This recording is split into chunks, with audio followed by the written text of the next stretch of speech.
Hi, everybody. Welcome. We're going to give just a couple of minutes for everyone to get on. If you're here and you want to pop in the chat, tell us where you are in your feeding journey, if you've started, if you're getting ready to start. Would love to hear a little bit about you and your family. Michelle and I will do the reading, see who we've got.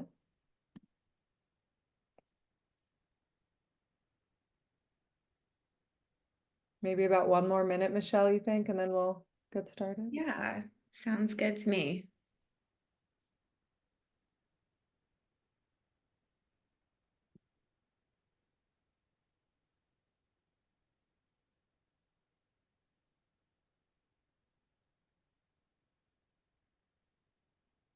All right, let's get started. And then as people join in, they will just get caught up and we'll have a handout that we'll send via email afterwards, kind of recapping everything we did today. So we'll get people caught up.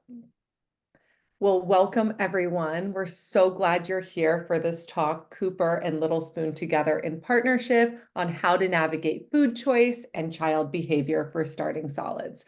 So we hope that this is a really helpful discussion today, and I'm so excited that we get to partner with Little Spoon for this. So quick intros. My name's Dr. Chloe Massey. I work on the education team here at Cooper. I have a background in early childhood education and do research and curriculum writing and all of the things. Maybe most importantly, though, I am mom to two boys. I have an almost 6-year-old and a 3-year-old. Michelle, you want to do a quick intro? Yeah, hi everyone. My name is Michelle Muller. I am one of the co-founders of Little Spoon. I am the Chief Experience Officer. My business partners and I started Little Spoon almost 7 years ago, which is hard to believe. But the topic that we're touching on today is very near and dear to my heart because that is exactly why we started Little Spoon. There was a major pain point when I was starting to feed my own children. You either were buying, shelf-stable jarred baby food off of the grocery store shelf that literally hasn't changed in 100 years, or you had to commit to being a short order chef. And I just had this awakening moment of why in the world does it have to be such extremes? Why is there not something somewhere in the middle? And hence Little Spoon was born. A bit about myself. I saw that we have Ashley from Brooklyn. Hi, I'm a Brooklynite too. Love it so much. The best borough for sure. But I'm here. I've been in New York City for almost 20 years, and I am a mom of 3 boys. They are much older now, 12, 14, 16, but I do have a lot of lived experience with putting in the effort and energy to introducing solids and exposing so that you end up with really phenomenal eaters when they're a lot older. So really excited to dive in today with all of you, and also equally excited to see what questions you have for us. Yes, definitely. And speaking of, thank you, Michelle. The Q&A is open, so please, as we talk, put your questions in. We are going to get to them at the end because there's a chance we'll answer many of them as we go. And at the end, we'll do a Q&A. So please put your questions in. We're excited to answer them. So just quickly, a little bit about Cooper. If you are not familiar with us, we are a virtual parenting community. So we really strive to be the village that we all need. Parenting was never supposed to be something we did in isolation, yet here we are, so many of us navigating it and feeling very alone. So what we do is we follow you on your parenting journey, and we have small expert-led guided groups. We've got a WhatsApp group chat for our whole Cooper community. We have something called office hours twice a week, which someone recently said, oh, it's like a parenting hotline, which I thought was so great. And yeah, it kind of is. And then, of course, we do live assemblies like the one we're doing today. The last thing about Cooper, I will do at the end. I'll let you know how to get in touch with me and answer any questions about membership as well and share a promo code. but we're actually doing a quick survey. So we're going to pop that into the chat for you. And if you could tell us a little bit about what kind of support you're looking for or what topics you're finding challenging, you can fill this out and we'll reach out with resources. But all of our whole team are experts in child development, so really providing research-backed approaches that fit your family. So more on Cooper at the end, but we would love to have you join us. And I am going to turn it over to Michelle for a little bit about Little Spoon. So Little Spoon, which you can find at littlespoon.com, it is the first of its kind. Really started off focused on purees and introducing solids to kids. But over the years, as our families have grown, as their kids have grown, the demand for more products has been there, right? So we've now evolved to really, truly being a one-stop shop and end-to-end platform for all of your kids' nutritional needs, from that first bite of food all the way up until they're 8, 9, 10 years old. So really, really phenomenal support system. The way that we approach our philosophy is we are not here to judge. We're here to support you.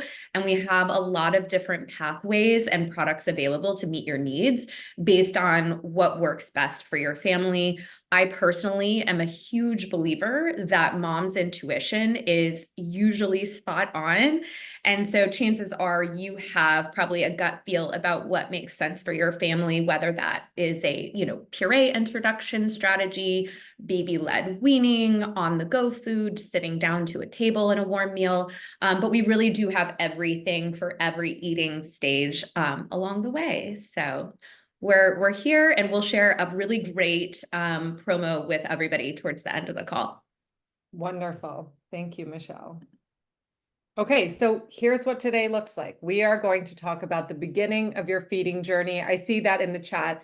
People are sort of in different parts of their feeding journey, which is great. So we'll talk from the very beginning, even before you start, what you might need. We'll talk about your role as parent or caregiver in the feeding journey, how you know when to begin, what you need. We're trying to hit the topics that have a lot of noise out there and sort of quiet the noise.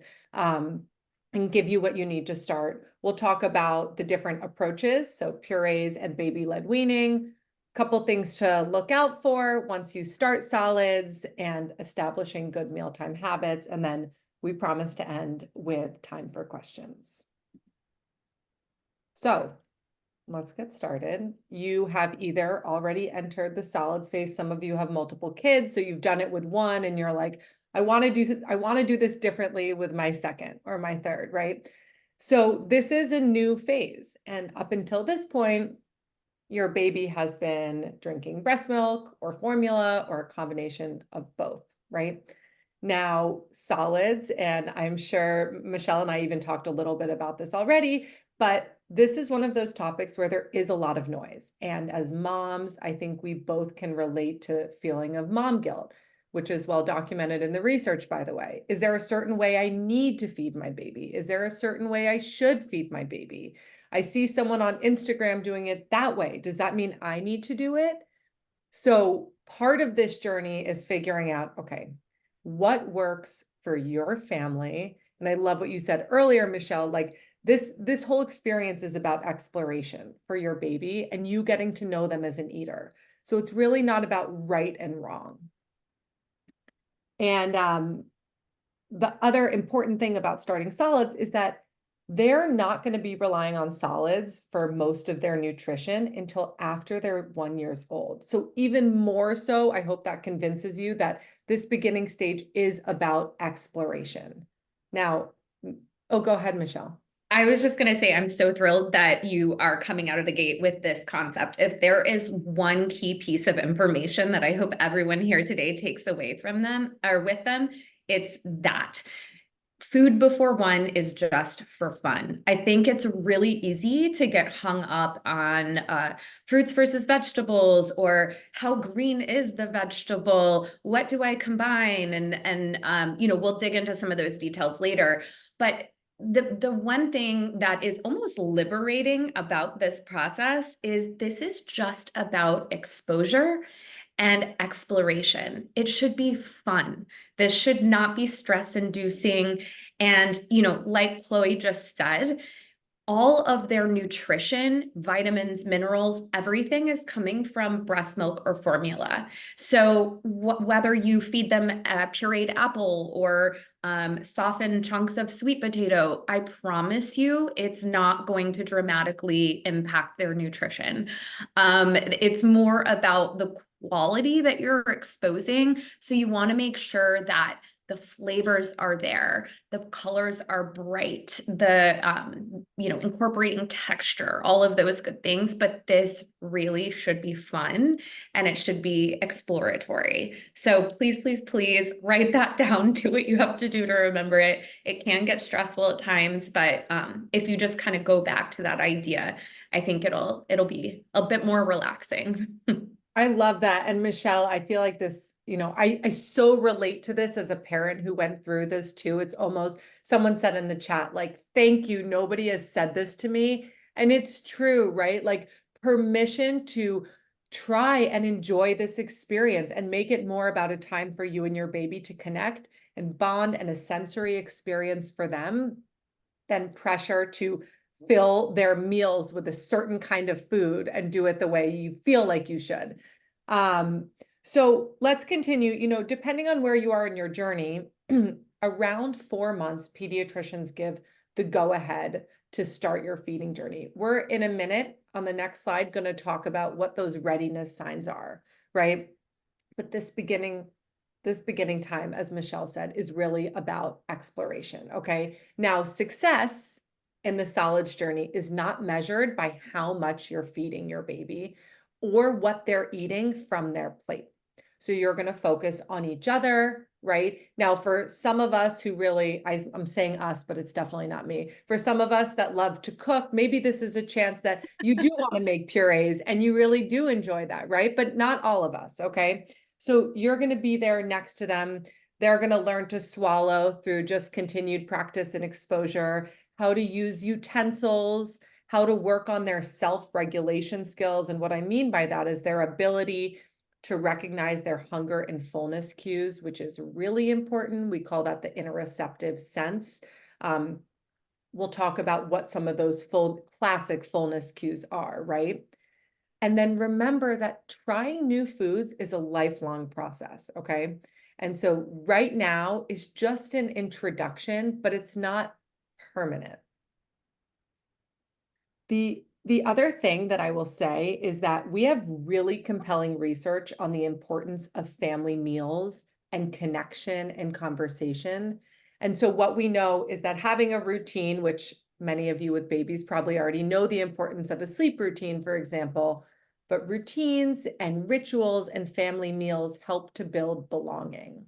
And this idea of belonging is really important to child development.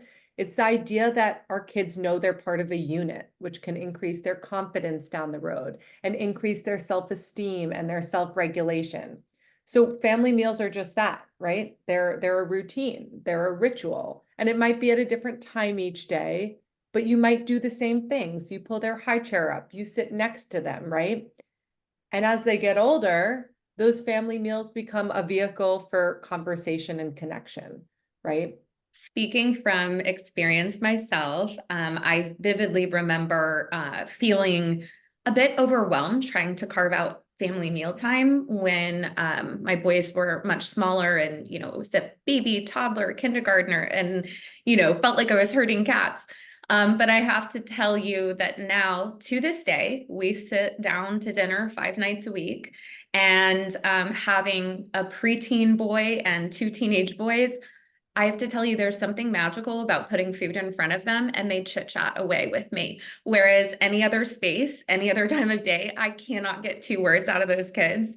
So again, this is sort of I'll keep coming back to that. Like, think of this exploratory, the effort and energy that you're putting into this exposure period as an investment. You're really laying the foundation of a lot of healthy habits that will be established and carried well into the future. And perhaps they'll even take it on and implement it with their own families down the road one day.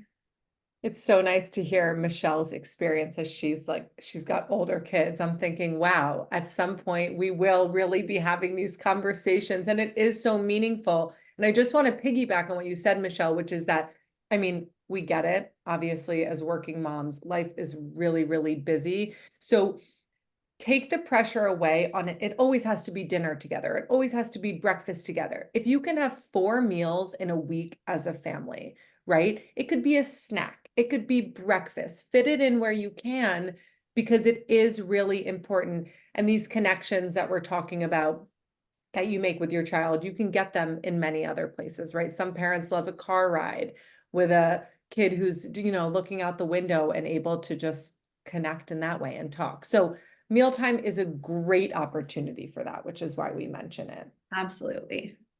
So how do you know your baby's ready besides getting the go ahead from your pediatrician, right? 4 months, you're good to go. You want to look for some readiness signs, and these are really important. We don't want to blow past these just because we have the okay. So is your baby sitting up unsupported in a high chair, right? Unsupported means that they're able to swallow, they've got good neck control, their head's not falling like this. Do they have a curiosity around food? Are they watching you eat? Are they watching the spoon go from the plate to your mouth? Are they reaching for it? If That's my you're, favorite. It's the yeah, cutest little sign. it's You so can cute. totally tell that they're into it. I remember my kids like reaching their hands, literally trying to take the food from me and redirect the fork. And I was like, okay, Yes. thank you. It's time to start. And depending on which approach, purees, baby-led weaning, combo of the two, because you do not need to choose one and only stick with it. You will start at different times. So generally, and we'll get into purees, but purees generally start first because with baby-led weaning, you need some fine motor skills to be able to pick up pieces of food, which at 4 months, babies often aren't able to do. Okay. So if you consume any type of content on any sort of social media, you're probably being fed. I know my Instagram knows what I do, and they're still advertising a million different Those bibs. darn algorithms, they get you every time. Seriously, it's like, and honestly, I'm a sucker for it. But either way, you actually don't, and I think Michelle, you probably agree with it. You don't need much, No, right? you Like, don't. You really don't. I always say to everyone around this phase, it's like, hey, remember when you had that amazing wedding registry and you put everything from Williams Sonoma there? Chances are you have what you need. I mean, my biggest thing is just use what you already have. You don't even know if you're going to be this home cook that's really into steaming and pureeing food, sort of like you were saying. Like some people love to cook, some people don't. So don't go out and buy one of those expensive, fancy machines when you may get a couple of weeks into this and just say, you know what, I really don't have time for this. I need to look and see what other supportive solutions are out there for me because I'm going to lose my mind. Right. And then others might realize, I want to like commit to this and really blow it out of the park. And then maybe you can cross that bridge and buy some other supplies if you think you need it. But chances are you probably already have a blender. You probably have some baking sheets yeah. or a pot to steam or boil.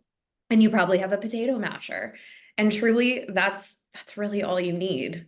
It's true. Like I completely agree. A couple of other things that I would add, a high chair with a footrest from an Yes. occupational therapist perspective, that's really important. Um, you can get bibs, a suction cup bowl, a baby utensil, especially if you're starting with purees. Um, Sometimes when families start solids, it's a nice time to introduce water. And so you can introduce a straw cup or a regular cup.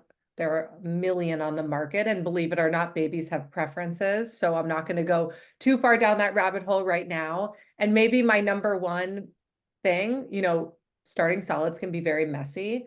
So if you want to put a mat down, I'm not going to guarantee it's going to prevent the mess. I think my number one tip is just get a dog and they'll clean it up and take The care of all vacuum of that. cleaner for sure. Yeah. One quick piece of advice I will share, and again, this is personal experience, and lots of other mom friends have done it as well. But I was of the mindset of mealtime, strip that baby down to the diaper and plop him in the high chair. And then I just grab some baby wipes afterwards and wipe them down, and then clothes go back on and we're good to go.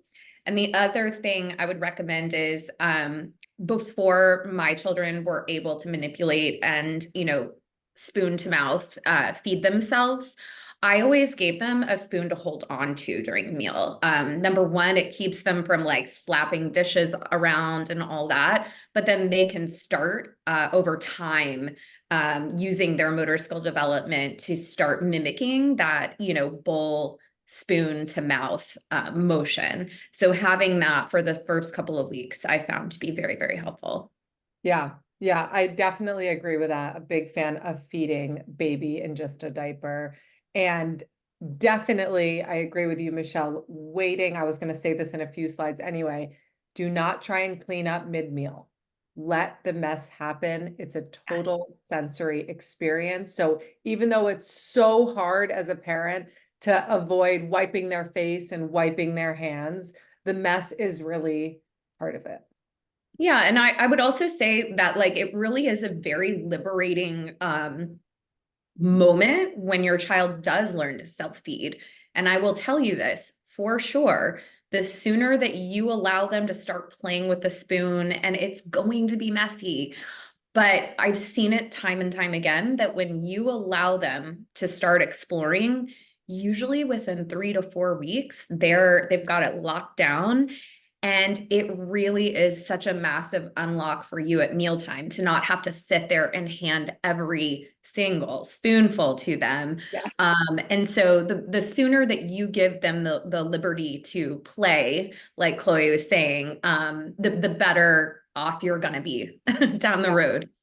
Yeah, and the great thing about them learning to feed themselves, besides it takes away one of your millions of jobs that you have, is that they're able to control what's going in their body, right? And we're going to talk a little bit about what those fullness cues are, because when you start by spoon feeding with purees, you don't want to push past those fullness cues, right? And once baby has control over their utensil or picking up food, they generally stop themselves. So we'll get a little more into that. But before we get there, there's a lot of noise about the different feeding approaches. What's right? What's better? Does one lead to less picky eating? What should I do? My friend did this, my neighbor did that. I'm not comfortable with one. I feel safer with another. You don't need to choose one approach. You can do purees, and then you can start baby-led weaning, right? Like you can introduce solids in a way that works for your family, in a way that feels comfortable for you, that fits your lifestyle, right? So it's not a right or wrong here. You can pick an approach or both that you like. Of course, check with your pediatrician and educate yourself. And obviously, by being here, you're doing just that. And, give yourself patience as you start something new. I mean, this is the story of parenting, right? We feel like we sort of get things down and then there's something new. And I don't know that that feeling ever goes away, right? Yeah, parenting guilt is very real. And my 2 cents on this is like there's enough parent shaming going on right now. Like, do what you do best. I promise the mom intuition in you, allow it to be a part of this process. And I think also allow yourself to change your mind. You may sort of like Chloe said, you might start with purees and for whatever reason, your baby's just not jamming with it. And that's totally cool. You could pivot to baby-led weaning or a combination of the both. There really isn't a right or wrong here. It's really about what is best for you and your baby. Yeah. Yeah, I totally agree. So let's talk a little bit about both approaches so you get a sense of wherever you are in your journey, what's out there, what you can do. So purees generally starts between 4 to 6 months, and you can start with any food that you have accessible at home that can be pureed generally. And I'm sure Michelle can speak to this too, starting with a fruit or a vegetable or a grain is a great place to start. And then dairy and meat will come later on. Yeah, I mean, honestly, one of the easiest things to start with is a banana. It's already room temp. Just peel it, use that potato masher, and you're good to go. And you can even do fun things like a dash of cinnamon. We're big believers at Little Spoon to expose to herbs and spices. It's again that exploratory mindset. But I saw that there was a question about fruits versus veggies and following sort of like an algorithm to try to prevent picky eating. So first and foremost, I try not to use the term picky eating during this exploratory window of exposure, play, the vibrancy of colors, the smells, the taste, the textures. This should all be fun, and let's not think about picky eating. Babies will not starve themselves and they will not stuff themselves. And Chloe will get to the signs of satiation. But, when it comes to the order with which to introduce these, there is no direct correlation to, oh, well, I introduced vegetables first and therefore I don't have a picky eater. It actually does not matter. However, there is one key piece of information that is really important if you want to try to have a more adventurous toddler and older eater down the road. The one thing that is, we know for a fact there is a correlation, is the exposure to texture. So what doctors have found is that it is key to expose your baby to texture prior to 9 months of age. So what could that be? That could be, cooking like quinoa flakes and stirring them into a puree. It could be, baby-led weaning, where we have soft cooked carrots that do have a tiny bit of a more firmness to them, right? As opposed to mush. And using things as they get a little bit older and they can deal with a thicker puree, like mashing black beans into a sweet potato puree, something like that. But the texture prior to 9 months of age, there is a direct correlation with seeing less picky eating when they have had that exposure. So that's another one piece of information that I do hope you take today is that texture exposure. Yeah, definitely. And I will just piggyback off of that and say, you can change the texture in purees, right? Like as you might be pureeing with water or breast milk or formula, but then you also can thicken the purees, right? Like if that's the route you decide to go, the puree texture can change for sure. The hardest part of the puree approach, because you start off generally spoon feeding your baby, although I love what Michelle said about giving them a utensil. It's great practice for them too. Hardest part is recognizing when they're full. So you're going to look for fullness cues. Okay. Classic one. If they keep their mouth shut, right? Like this. And you go like no pecking at the mouth with the spoon, right? If their mouth is closed and they don't want it, we don't want to push it. Another classic example of a fullness cue would be turning their head away or pushing the food away with their hands, right? Losing interest is a tricky one because toddlers are distracted really easily. So one thing that you can do for sure is make sure that you sort of, to the best of your ability, minimize distractions at home, right? So a great time to make sure TV's off. And, at my house, we have like no phones at the dinner table rule, which just helps with distractions for everyone. So I would look for those fullness cues. They're going to be pretty similar regardless of which approach you do, right? And I said earlier, purees starts before baby-led weaning, and it just has to do with the fact that 4-month-old babies can't really pick small pieces of food up quite yet. One quick thing I will share that's like pro tip and something to just kind of keep in the back of your mind as you move through this process together. Many babies will reject food the first time they're exposed to it. And this is really rooted in our DNA or genetics as human beings when, historically, thousands and thousands of years ago, when we were cavemen and women, and our kids were crawling around in the dirt. And it was sort of Mother Nature's way of protecting the young. And when they taste something new that mom or dad hasn't given to them, they spit it out. So you'll see something called the tongue thrust reflex. And that's something not to be alarmed at. It's actually a sign of a very healthy baby. But just know that sometimes when you introduce a new fruit, veggie, grain, meat, dairy, all the good things, that it's possible that they may reject it. In fact, it's actually quite likely they will. But another really fun fact is that babies' taste buds, babies and toddlers, this happens all the way until they're almost 5, their taste buds completely overhaul about every 3 months. So for parents on the call that have toddlers or older kiddos, this is like, your child asks for this same meal every single night for dinner, and then all of a sudden you make it without asking them and you put it down in front of them and they're like, that's disgusting. Why would you make that for me? So again, being gentle with yourself, go to, instead of thinking this is a picky eater, think, maybe their taste buds have shifted or changed. And this is also something to keep in mind, that if you try a new fruit, vegetable, grain, what have you, and it's rejected, and then maybe a second time it's rejected, you could say, all right, you know what, I'm going to make a note and I'm going to revisit this in 2 to 3 weeks and let's see how it goes then. It is important to continue to re-expose even if they're rejecting it. And you can also play around with things like the temperature at which you serve it.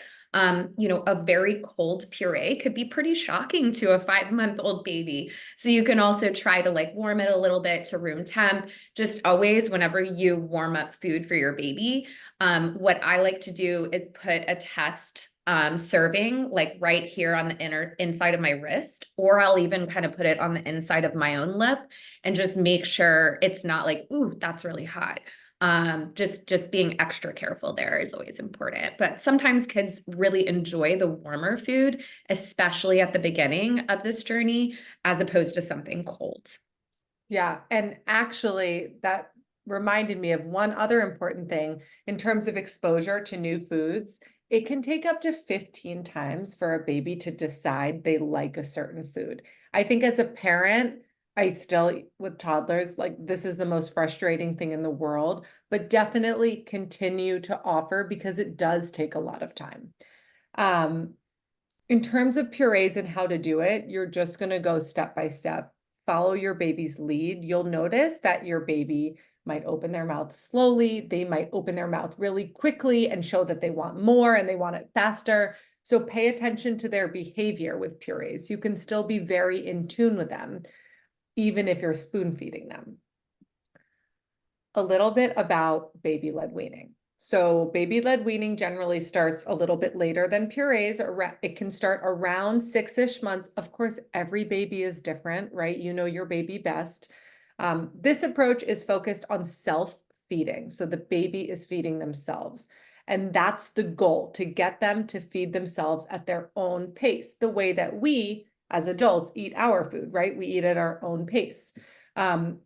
Baby-led weaning definitely encourages some fine motor skills, right? They're picking up pieces. They are using hand-eye coordination. Also with purees, right? If they're bringing the spoon to their mouth or they're bringing food to their mouth, that's hand-eye coordination. One of the questions we get most about baby-led weaning is, does it lead to more choking? Because parents can feel, and I totally get it, when you're starting something new and it feels unknown, what are the risks of choking? And are they higher if I do a certain approach? What we know from the research is that baby-led weaning does not lead to more choking, but you might see some more gagging, okay? We'll talk about the difference between gagging and choking in a couple of slides, okay? But it doesn't lead to more choking. Now for this, if you're doing baby-led weaning and you're thinking about what foods to start with, offer foods that can be mashed on the roof of their mouth or with their tongue, okay? So you want to avoid foods that crumble really easily. And in terms of size, you want to make sure the food is as long as your baby's fist. if you're going in the traditional baby-led weaning approach. And you're just going to let your baby pick it up, and obviously, maybe it's a soft piece of a sweet potato, right? And chances are most of it's not making it into their mouth. And that is okay. Again, I think that's one of the really frustrating parts of starting this journey. If you're more comfortable with smaller size pieces, right? You can do that definitely, but you want to think about the texture of those smaller size pieces, right? That's important when it comes to avoiding choking. A couple of key sort of milestones or development phases to keep in mind with baby-led weaning in particular, sort of like Chloe was saying, you really can get started with purees, sometimes a little bit earlier than baby-led weaning. But the first step with baby-led weaning is you want to see your child develop a rake grasp, which is sort of like being able to comb their fingers, right? And pick up sort of like those soft chunks. And that's why it needs to be the length of their fist so that they can rake and grasp. And you'll probably see a lot of this sort of, just smash all over the Thank you. face. And Yeah. that's okay. That's okay. And then the next step is the pincher grasp. And that's when they can start to pick up the smaller pieces, like Chloe was saying, but so important that it can mash easily. And so you see in this picture here, this is our biteables line at Little Spoon. And so that line was specifically designed for that pincher grasp moment.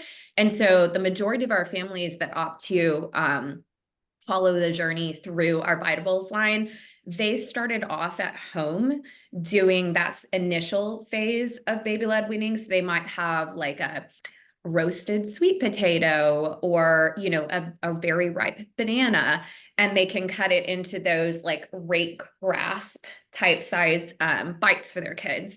And then when they're ready to move on and they want to try to get a little bit more of a balanced meal, more vegetables, it can be overwhelming to try to make 3 different pinchable things, lots of chopping. And so they'll come to us for that point forward. So those are kind of like the 2 key milestones. And again, you'll make a plan with your pediatrician. So I'm sure they'll handhold you along the way and give you the green light at each of those steps. Yeah, definitely. Thank you for that. We've actually touched on this a little bit, what food should you start with? We gave you some ideas of fruits and vegetables and grains and what you have in your house that works. There isn't specific research on the exact food you should start with. No one's funding that study, and I'm not sure that it would tell us anything that informational. So I love what Michelle said earlier, using spices and different ingredients, offering food up to 15 times. We get questions a lot about the 3-day rule when it comes to solids, and that's really intended for people with a history of allergens in the family. So make sure you talk to your pediatrician about that specifically, if that's one of the questions you have. Michelle, do you want to speak a little bit to organic selections and what you guys have, what you do at Little Spoon in regards to that? Yeah, absolutely. So you'll see on many of our products, in fact, our entire puree line is organic certified, but you will also see Clean Label Project certifications on our products. And it's interesting, for a long time, people thought organic is always best. But in fact, Clean Label Project is a more robust certification and testing process to go through. They actually do not warn us when they test our products. We have no idea who the person is that bought them, and they just sort of do it ad hoc. And there's a lot of key pieces that you have to pass from, heavy metals being below a certain point, nutritional density, all sorts of good things like that. But if you are going to take the path of cooking for yourself at home or for your baby at home, what I really advise is, we've all heard that sort of clean 15 and the dirty dozen. So I would say absolutely, please buy organic for that dirty dozen list. It really is meaningful. But I am also a big believer for those of you that are privileged to have maybe a farmer's market nearby. It really is so amazing and such a privilege to be able to talk directly with the farmers. And unfortunately, I mean, I could spend hours talking about so many things that are wrong with our food system in America, but unfortunately, as a farmer, especially like a small family farm, it is extraordinarily expensive to certify your farm organic, even if you're following organic practices. In some states, it can be over $100,000. And the truth is there's just so many family farms that cannot afford that. It would bankrupt their family. And so I'm a big believer of when I can go to my farmer's market and have conversations with the farmers and ask them questions and find out how they're raising them. I have a farmer's market out here in Borough Hall, Brooklyn, that I go to every Saturday. And the farmers that I buy the chicken eggs from, literally, he's pulled out his phone and showed me videos of the chickens running around in the field there.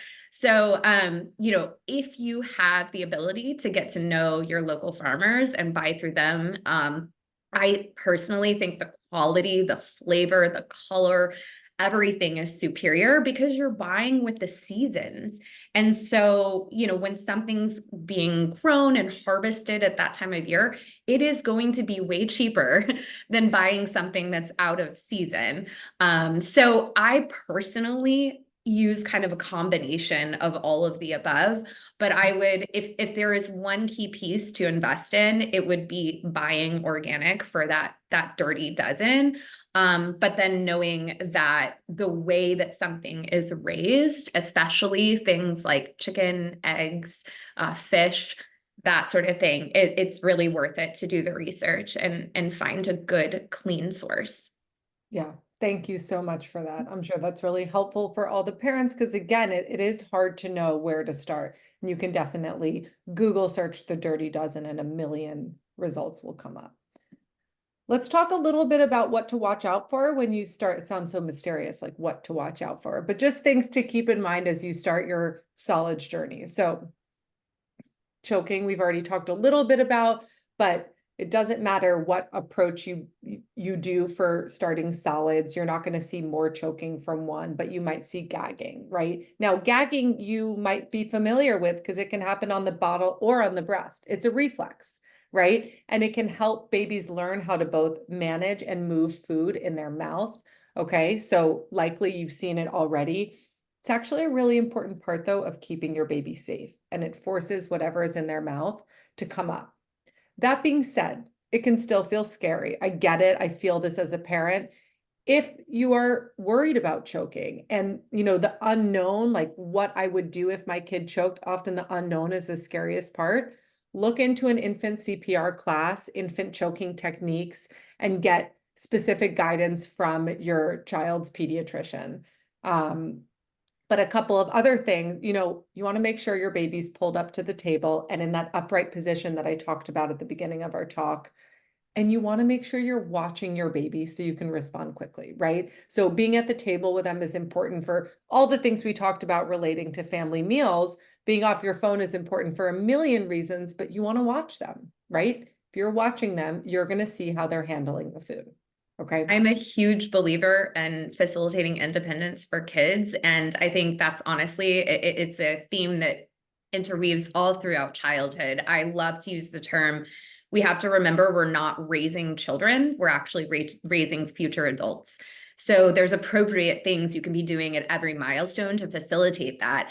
And while I'm a big believer in self-feeding and empowering the child to take on that motor skill development earlier, like Chloe said, I cannot emphasize enough, never, ever, ever leave your child unattended eating food. It is so important to always have your eyes on them.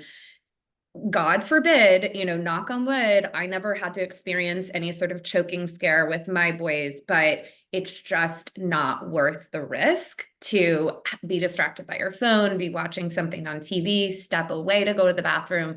Really, like when you sit them down to eat, be committed to be there with them for the duration of their meal. Yeah, definitely. Allergens, we get a lot of questions about this, and I would say, this is definitely more of a pediatrician lane question. What we do know is a child generally has to be exposed to a food more than once before the allergy actually occurs. And that about 90% of food allergies are caused by one of 8 foods. So milk, eggs, wheat, soy, tree nuts, peanuts, fish, and shellfish. Around 5% of kids under 5 years old have an allergy. So questions that are specifically allergy focused, definitely bring to your child's healthcare provider. I think we've definitely touched on this idea of stress. You know, I don't want to dilute the fact that starting something new in your parenting journey, like even if you already have multiple kids you've gone through it with, this can feel stressful. Meal times can be stressful. So remember your role, which is to provide the food and the time of day and the environment, but then take the responsibility of how much your baby eats off your plate right now. Pun intended, off the plates. I see what you did there. Yeah, not intentional, but I'm so glad I did it. Michelle talked a little bit about this already, but babies aren't born picky. Pickiness, right? And we're gonna, try and avoid that word. That comes up in toddlerhood for a whole host of different reasons, but toddlers want control in a world where they don't have a lot of control. And so where do we see them putting their foot down and trying to exert some power? Mealtime. There's so much you can do around that. We talk about this a lot in our Cooper groups, but it really is, starting solids, and especially as you get into the toddler years, it's a great time to think about your limits as a parent, right? What are your limits around mealtime? If your child, for example, if your child throws their plate on the ground, does that mean you whip up a second dinner? Or do you say, okay, that was dinner. Now I'm talking older, like toddler years and not a 5-month-old. Okay. But babies are not born picky as they get older. And if this becomes something that you're really focused on, number 1, come to Cooper, but number 2, offer choices. Choices are the best, and don't give more than 2. You can do you want this snack or you want this snack? You make a choice.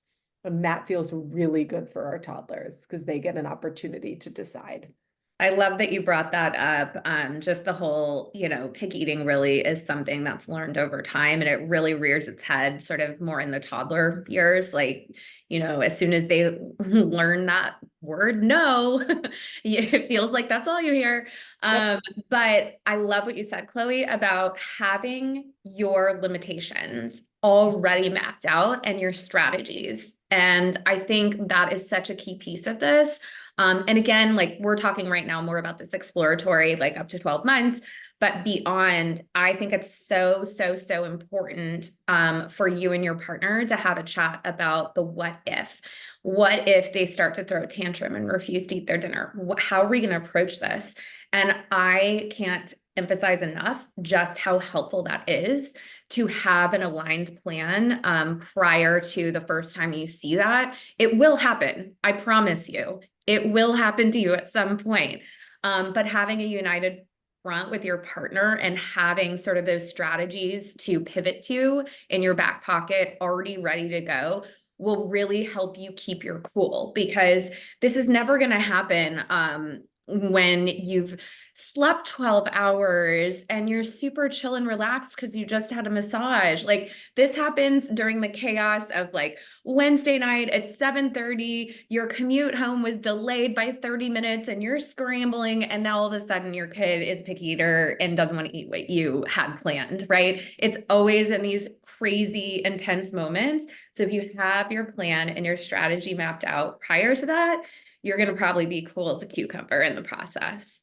Yeah, totally. And it really comes down to parenting styles, which I feel like I could talk about for hours, but I know we're coming up on our hour here, and we want to give time for Q&A and make sure we end right at 1 Eastern. So let me show you one more thing. We've put together what we consider to be just good mealtime habits, right? Things to think about. Schedule a mealtime before your baby's too hungry or too tired, because when they're absolutely exhausted, they're going to prefer breast milk or formula in a bottle. We already talked about eating together. Make sure someone is sitting with your baby, modeling how you eat and appropriate eating behavior is important. Michelle talked a little bit about the importance of, knowing where your food comes from, but it would also be a really nice opportunity to talk to your baby about what they're eating, what it tastes like, what it smells like, how it's made, where it grows. Encourage independent eating. Definitely, I don't want to say embrace the mess because that's hard for some of us, but the mess is unavoidable. So do your best to get comfortable with that. And then look at your child and understand what kind of eater they are once they start their journey, right? Some kids are super enthusiastic and they take to it like that. And some kids are more cautious. Some kids fall somewhere in between. No one is better, right? So just get to know your kid and make sure that you're offering food and seeing them for who they are as an eater. And, maybe you're super enthusiastic and they're a little hesitant about eating. That's okay, right? And just make sure you're paying attention to the kid in front of you. Now, we have some great questions, so I don't mean to rush through this, but I want to get to these questions. So I'm just looking right here. If you miss the 4-month mark to begin food exploration and your child's older, so closer to 2, and they just want, the only thing they'll pick up is French fries and potato chips. I hear you, but no interest in putting fruits and vegetables in their mouth. So listen, I hear you. It's not a matter of missing the 4-month mark, right? Like here you are, you've got a toddler, the battle for control is real. The best thing is to choose, it's nice to have a safe food on their plate, a food they're going to go to, right? That feels really nice for our kids when we're showing them new foods. But what I would suggest is give them 2 choices. So going back to that idea of choice, offer them choices and continue the exposure. So, I get it. I always want a French fry too, and I probably would choose that over anything else, right? But offer them food you want them to eat. So if you don't, and I don't mean for that to sound as simple, like I know that's not easy, right? But if you don't want them eating it, don't offer it to them and offer them 2 choices. Maybe they will eat yogurt, so yogurt's the safe food, and then try offering a sweet potato. They'll eat a regular potato, right? I hear you and I feel for you, and it takes patience and a little creativity, but I would make sure to not let your toddler be the decision maker in what is on their plate, right? So you give 2 choices, that's as many choices as they get, okay? But otherwise you're in control at mealtime. I I would think, also just, friendly reminder, visual exposure is equally important as actually putting it into your mouth. And so to Chloe's point, like, have the safe food and then maybe have some chopped up roasted broccoli there and, be mentally prepared. You may have to put some food in the trash or in your compost, but it's not lost. Continue to have the visual there. And what yeah, we do at Little Spoon is we have a lot of hidden veggies in our sauces, and some things like we have kale in our turkey meatballs, things like that. But we still always have a vegetable on the plate, because we feel very strongly that the visual cue is just as important, and that repeated exposure, they will eventually get curious and play around and explore. yeah, definitely. I think the next question is just about the size that if you're doing baby-led weaning, the size of food you should be offering to your baby, sticking with the length of their fist, you want it to be something that they can pick up, right? And think about the size, of course, but also think about the texture. Make sure it's something that they could mash. That's really important. Mash on the roof of their mouth or with their tongue, right? If you're not able to do it with that, they're definitely not, because a lot of babies starting solids don't have teeth, right? Um, I would also just remind you, I don't know if anybody here has nursed and been bitten by their child. It happened to me with all 3. Those jaws are really strong. So even if they don't have teeth, like rest assured, they've got some like good honking muscles that they can put into chomping down on things. So absolutely soft, mushy. You really should be able to like put a little pressure between your 2 fingers and have it mush. But rest assured, even if your baby doesn't have teeth, you can absolutely still choose to move forward with baby-led weaning. Yeah. There was a question on how baby-led weaning is not really supported by some pediatricians. And while I can't necessarily speak to why that particular pediatrician doesn't support it, what I can say is that I think in general, we think of starting solids as either your purees or your baby-led weaning. And if you're baby-led weaning, you're doing big pieces of food. And we have research that shows your baby's not more likely to choke with baby-led weaning. But you do need to dig through to find the information that really says these are both great approaches, but you need to do it safely. So I don't know why your pediatrician is not supporting it, but what I would say, first of all, I would ask a why. And second of all, you can do baby-led weaning in a way that works for you. And maybe what works for you is doing the small bites, like what Michelle talked about, the product that Little Spoon offers, right? Maybe you feel more comfortable with your baby picking up smaller pieces of food that they can mash in their hand, right? That might be a better approach. And all babies progress to that point generally as they get closer to the 1 year mark. So I would ask your pediatrician how they feel about that approach, which I think could easily be thought of as baby-led weaning because they're picking some food up. I am looking to see. One quick tidbit I did want to drop in here before we hit time is as you're playing, you're exploring, your child is having more solids, whether that's purees, baby-led weaning, so on and so forth. One thing that is really important, and I'm sure your pediatrician will emphasize to you, but the introduction of food should never replace breast milk or formula. It should always be in addition to it. And again, that goes back to sort of what we kicked off with, is that the primary source of their nutrition needs is going to be breast milk or formula. This is all exploratory. So we want to make sure that they're still having the correct amount of ounces of breast milk or formula every day. And that's an amount you'll talk to your pediatrician about. And I know with breastfeeding, that can be a little bit tricky, but some signs might be that like all of a sudden you're feeling really engorged. So maybe they're not drinking quite as much. And our friends that are formula feeding, that's a lot easier, right? Because you're pouring it into bottles, you can measure the ounces, but something to just keep in the back of your mind there. Yeah, definitely. There's another question that came in about if your baby isn't eating solids and they previously were, and it's been a couple of days of them not wanting it. That feels definitely like a great question for your pediatrician. There are so many reasons that a baby might not be interested in eating food, and I would keep that very much pediatrician lane. I am sorry that our time is coming up. I want to make sure that I quickly tell you about Cooper and where you can find us, and also give Michelle a chance to tell you guys about the Little Spoon promo and where you can find them. My email is on this slide, so if there are other questions that come up and you'd like to reach out, I'd be happy to help. Here is our Michelle. You want to kick us off with the Yeah, Little Spoon promo? we really do not discount 15% off that often. But obviously we love this group, and seriously, I wish this existed. When I was in the same phase with my kids, I would have given anything for a lifeline to a mom community and support system like Cooper offers.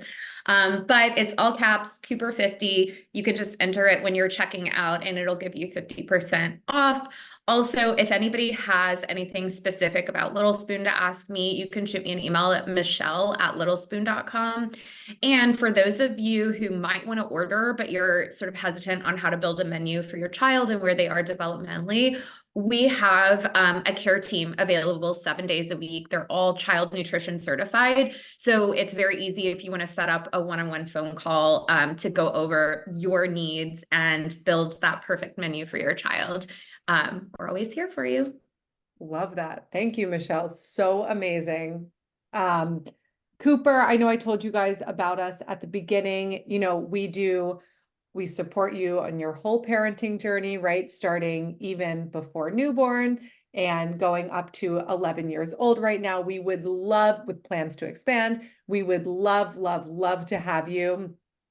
You can use code 2 months for 2 months free. And once you join, we'll get you placed in a group with parents of who have similar age children. And if you have any specific questions about Cooper, you can email me, Chloe@yourcooper.com. You can also find us on Instagram at your_Cooper or yourcooper.com. So we are so appreciative that you joined us today. I hope that this has felt really helpful. Michelle, it was a real treat to do this with you, and we're so excited that Little Spoon did this with us. So everyone check out Little Spoon, check out Cooper, and direct any questions. Thanks for having me. And I really hope that everyone gets to walk away from this call feeling way less stressed out and excited. That's the goal. Thank you, Michelle, and thank you, everybody. We appreciate you joining us on a Monday. Thanks, everybody. Bye.